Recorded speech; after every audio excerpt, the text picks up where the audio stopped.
വിവാദ കാഫിർ Facebook post പിൻവലിച്ച മുൻ MLA KK Lathika Facebook profile lock ചെയ്തു. KK ലതികയെ അറസ്റ്റ് ചെയ്യണമെന്ന് കോൺഗ്രസ്.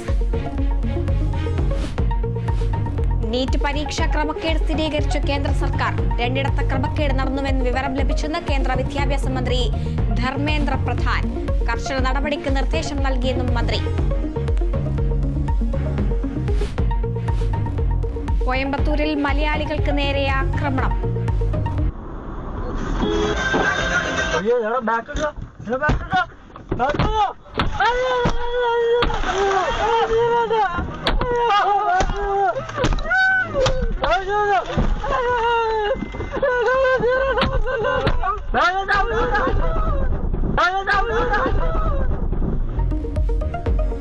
കാറിലെത്തിയ സംഘം ആക്രമിച്ചത് എറണാകുളം സ്വദേശികളെ. 4 പാലക്കാട് സ്വദേശികൾ പിടിയിൽ.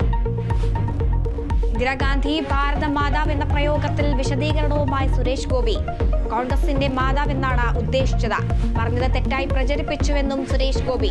തൃശൂർ DCC പ്രസിഡന്റായി PK ശ്രീകണ്ഠൻ ചുമതലയേറ്റു. K മുരളീധരനെ അനുകൂലിച്ച് DCC പരിസരത്ത് ഫ്ലെക്സ് ബോർഡ്. തെരഞ്ഞെടുപ്പ് തോൽവി വിലയിരുത്താൻ CPIM നേതൃയോഗങ്ങൾക്ക് തുടക്കം. മന്ത്രിസഭയിലേക്ക് K രാധാകൃഷ്ണന് പകരം ആരെന്നതിലും തീരുമാനം.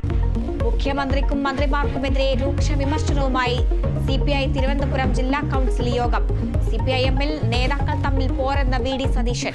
ഇടതു വലതു മുന്നണികൾ മുസ്ലിം പ്രീണനം നടത്തുന്നു എന്ന വെള്ളാപ്പള്ളി നടേശൻ.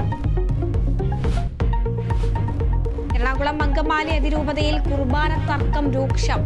ഏകീകൃത കുർബാന അർപ്പിക്കണമെന്ന നിർദ്ദേശം തള്ളി അൽമായ മുന്നേറ്റം. മേജർ ആർച്ച് ബിഷപ്പിന്റെ ഉത്തരവ് ചവറ്റുകുട്ടയിലിട്ട് പ്രതിഷേധം.